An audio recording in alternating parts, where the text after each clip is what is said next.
આ માખણ ચોરીની લીલા ક્રાંતિકારી લીલા છે. સમજજો, ક્રાંતિકારી લીલા છે. હમણાં ચર્ચા કરી કે જેનો જન્મ થયો હોય ત્યારે 2 લાખ ગાયોનું દાન થયું હોય, એના દીકરાને ક્યાંય ચોરી કરવા જવું ન પડે. પણ આ કાનુડાએ ચોરી એટલે કરી છે મારા વાલા કે આ હારું હારું બીજા ન લઈ જાય. તમને ખબર છે, ભારતમાં કપાસ થાય રૂ, એવું દુનિયામાં ક્યાંય રૂ ન થાય.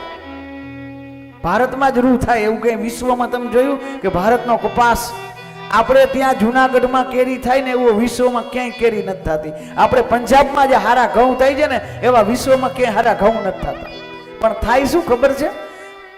આપણો ખેડૂત બિચારો દિવસ રાત મજૂરી કરે અને ખેડૂત બિચારો કપાહ ઉગાડે ને એ પછી વેચવા જાય ને વેચે ત્યારે મણના ભાવમાં રૂ વેચે અને પછી એના આપણે મજૂરો બધા મિલ બનાવીને દોરા બનાવી, ઈ દોરા આપણે પછી વિદેશમાં મોકલી, વિદેશવાળા બધા ઈ દોરાનું કાપડ બનાવી હારા માયલો શર્ટ બનાવે અને શર્ટ પાછો મોલમાં મૂકે.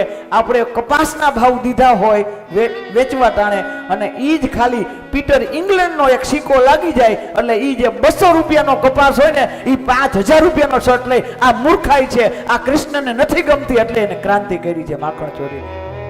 આ મૂર્ખાઈ છે. હારું હારું આપણે લેવાનું હોય વાલા, પછી વધેઈ દેવાનું. એટલે આ સીધું એવું છે કે ઘરના છોકરા ઘંટી ચાટે અને બારવાળા મોજ કરે એમ નહીં. પેલા આપણે વધે તો બીજાને. આ કૃષ્ણની ક્રાંતિ છે. હારું આપણે દેવાનું.